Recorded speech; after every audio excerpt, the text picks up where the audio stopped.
Nabi SAW pernah menyampaikan sedangkan beliau orang benar dan dibenarkan. Kapan perjanjian ini dibuat? Dalam usia kandungan 4 bulan. Dalam kandungan.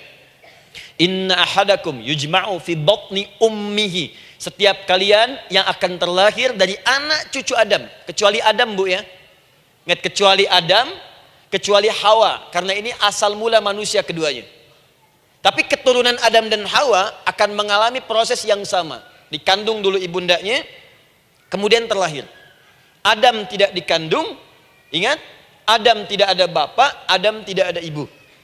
Langsung diciptakan wujudnya oleh Allah Subhanahu wa taala dari bahan dasar yang sama dengan manusia.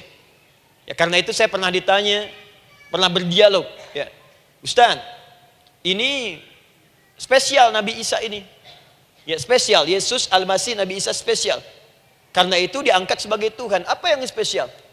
Kata beliau, karena ini bisa menghidupkan yang mati. Yang kedua, ini lahirnya beda dengan orang biasa. Bagaimana lahirnya? Tanpa bapak. Ibu saja tanpa bapak. Mana ada manusia yang lain seperti ini? Saya bilang, Adam lebih spesial lagi. Lahir tanpa ibu, tanpa bapak. Kenapa nggak jadi Tuhan? Tapi kan Adam nggak bisa menghidupkan yang mati. Dengan izin Allah, maaf, Nabi Ibrahim lebih canggih lagi. Buka Quran surah kedua, ayat 260. Paling kiri sebelah atas. Wa idh qala Ibrahim rabbi arini kaifa tuhyil mauta qala awalam tu'min qala bala walakin ma'inna qalbi. Ketika Ibrahim bermohon kepada Rabbnya, ya Allah, tolong tunjukkan kepadaku bagaimana cara menghidupkan yang mati. Kata Allah, kamu masih nggak yakin? Kata Ibrahim, saya yakin-yakinnya, cuma supaya hati saya tenang, membuktikan kepada yang lain tentang kuasamu. Kata Allah, gampang. Lalu Allah berikan kemudian satu ketentuan sama persis dengan Nabi Isa, cuman prosesnya lebih canggih. Kalau Nabi Isa tepuk mayatnya, bangun, bicara. Nabi Ibrahim kata Allah, nih ambil burung, potong-potong dulu, dicincang dulu. Sudah dicincang kemudian, mayatnya disimpan, jasadnya di tempat bukit yang berbeda. Kalau sekarang potong burung, simpan di bukit satu, jasad yang kedua simpan di bukit B. Kepalanya simpan di bukit A, ekornya simpan di bukit B, badannya simpan di bukit C. Panggil dengan nama Allah. Thummat uhunna ya'tina kasa'ya. Panggil bismillah dengan nama Allah, hidup. Sama persis dengan Nabi Isa. Dengan nama Allah biiznillah, hidup. Nabi Ibrahim biiznillah, dengan nama Allah hidup. Menyatu semuanya jadi satu. Psst. Kalau Nabi Isa kemudian ada yang menduga sebagai Tuhan, kenapa Nabi Ibrahim tidak angkat jadi Tuhan? Paham ya? Nah, ini menunjukkan bahwa ada pola pemikiran yang harus dikembalikan supaya benar cara memahaminya. Jelas sampai sini? Maaf saya sedikit agak lompat ya. Saya kembalikan kemudian, perhatikan sini. Inna ahadakum yujma'u fi batni ummihi. Karena itu semua anak cucu Adam, beda dengan Adam, akan proses lahirnya dikandung dulu di perut ibundanya. Fokus baik-baik. Arba'ina yauman nutfah, 40 hari pertama baru kemudian proses antara spermatozoa dengan ovum berproses. Thumma yakunu mithla dzalika, kemudian alaqah. 40 hari yang kedua jadi alaqah, zigot yang menempel di dinding rahim. Thumma yakunu mithla dzalika mudghah. 40 hari ketiga berbentuk mudghah, sudah mulai berbentuk daging sekeratan, ada bentuknya. Dan usianya sudah 4 bulan, 40 hari ketiga, 120 hari. 120 hari. Thumma yursalu ilaihil malak, kemudian diutuslah malaikat, fayanfukhu fihi ruh, maka ditiupkan roh ke dalamnya.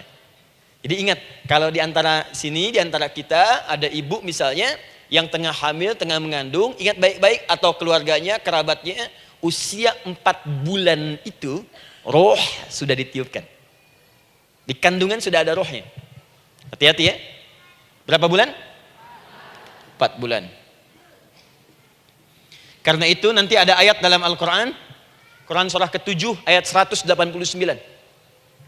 Di posisi ini harus banyak berdoa dan beramal soleh. Ingat ya, berdoa, beramal soleh, minimal minta kepada Allah. Da'awallaha rabbahuma la in ataitana salihah lanakunanna minasyakirin. Minta banyak kepada Allah, ya Allah jadikan anak saya anak yang soleh, jadikan anak saya anak yang soleh. Dari usia itu 4 bulan sampai ke atas menjelang lahiran. Nanti diiringi oleh amal soleh kedua orang tuanya. Ini sudah penelitian dokter muslim, khususnya di Asia Tenggara. Saya diskusi dengan seorang dokter muslim, ternyata ada korelasi amal soleh yang dikerjakan kedua orang tua, ayah dan bunda, atau calon ayah dan bunda, kepada anak yang sedang dikandung, yang belum dilahirkan.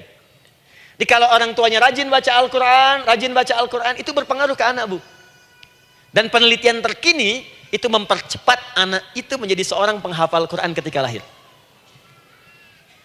Ya, pernah satu kali dibacakan Al-Quran, posisi janin itu berubah. Seperti sujud gitu. Itu penelitian sudah di MRI waktu itu dilihat ya, kelihatan. Jadi ada korelasi antara kesolehan orang tua dengan kesolehan anak yang sedang dikandung. Hati-hati ya. Tapi yang penting diketahui adalah dalam usia kandungan 4 bulan itu disebutkanlah isyarat di Quran surah ke-7 ayat 172 terjadi perjanjian komitmen dengan Allah Subhanahu wa taala. Apa perjanjiannya? Wa idz akhadha rabbuka min bani adama min zuhurihim dzurriyyatahum wa asyhadahum ala anfusihim. Lihat perjanjiannya, saya fokus di kalimat ini, alastu bi rabbikum. Rabb. Apakah engkau akan berkomitmen saat ini? Bersaksi? Karena kalimatnya bersaksi. Wa asyhadahum, dan mereka bersyahadat, bersaksi, komitmen. Di komitmennya menggunakan kata syahadat di sini. Karena itu nanti setiap bayi yang sudah terlahir dari rahim ibu manapun itu berada dalam keadaan suci karena sudah bersyahadat dalam perut ibundanya. Masih ingat hadis ini? Kullu mauludin yuladu 'alal fitrah. Setiap yang terlahir dari rahim perempuan manapun itu membawa fitrah. Apa di antara fitrah yang dimaksudkan itu? Fitrah keislaman, fitrah mengakui Allah sebagai Tuhan. Itu nanti ada di Quran surah ke-30 ayat ke-30, paling kanan sebelah atas. Quran surah 30 ayat 30.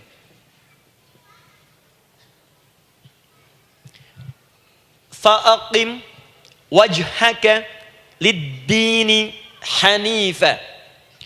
Hei setiap manusia, fa'aqim wajhaka, hadapkan, pasrahkan, arahkan dirimu sepenuhnya.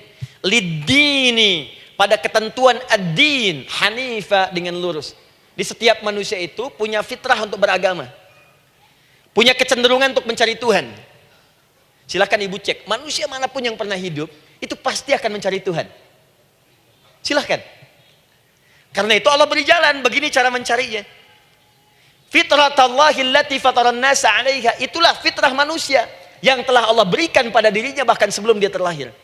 Di antara fitrah manusia ada kecenderungan untuk mencari Tuhan.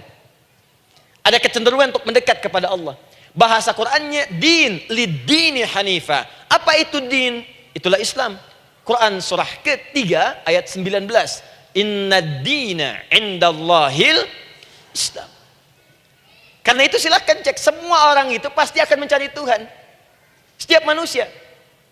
Ada yang melihat, kayaknya ada di hewan, kayaknya ada di pohon, kayaknya ada di alam, kayaknya ada di patung, kayaknya ada di... Mencari dia. Terus Allah beri jalan. Kalau kamu ingin mencari yang benar, din yang dimaksud Islam, diberikanlah tuntunan dalam Islam. Jelas sampai sini? Baik. Karena itulah kemudian, setiap bayi yang terlahir itu disebut oleh Nabi dia suci, dia bersih karena telah membawa risalah Islam dalam dirinya. Hanya sayang nanti fa abawahu yuhawidanihi au yunassaranihi au yumajjisanihi. Lingkungan nanti akan merubah dia keluar dari fitrahnya. Bisa dipengaruhi, tiba-tiba berubah misalnya keyakinan. Bisa karena kejadian tertentu dia jauh dari Allah Subhanahu wa taala. Dia muslim, cuman karena kondisi tertentu, pekerjaan menjauhkan dia dari Allah, lupa sholat. Telenovela menjauhkan dia dari Al-Quran. WhatsApp, Facebook, media sosial melupakan dia dari ibadah. Coba ibu, kalau online setiap hari berapa kali dengan media sosial? Ganti status. Online dengan Allah berapa kali dalam sehari? Coba hitung. Online dengan Allah yang paling maksimal kan sholat fardu 5 kali. Kalau 1 kali 5 menit kali 5 cuma 25 menit. 25 menit online dengan Allah. Berapa menit online dengan media sosial yang tidak nyata? Dan cita-cita masuk surga. Ayo sini. Nah, saya belum selesai.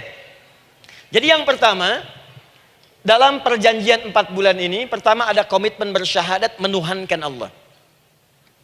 Tapi yang kedua, ini yang dahsyat. Perhatikan kalimatnya, fokus. Saat Allah memperkenalkan dirinya, dalam kandungan kita, usia 4 bulan itu, dengan nama apa Allah memperkenalkan dirinya? Coba lihat ayatnya. Alastu bi rabbikum, dengan nama Rabb. Wa id akhadha rabbuka min bani adama dzurriyyatahum, awas, wa ashhadahum ala anfusihim alastu bi rabbikum, dengan nama Rabb. Nah, ibu sekalian, kata Rabb ini itu berasal dari kata ar-rububiyah. Ar-rububiyah yang berarti sifat merawat, memberikan semua kebutuhan. Saya ulang ya. Merawat, memberikan semua kebutuhan, menyayangi, memaafkan, mengasihi, mengampuni. Masya Allah. Merawat, memenuhi sebuah kebutuhan, menyayangi, memaafkan, mengampuni. Jadi semua hal yang terkait dengan perhatian ada pada kalimat Rabb. Sifatnya disebut dengan rububiyah. Zat yang memperhatikannya disebut dengan Rabb namanya, Rabbun. Baik.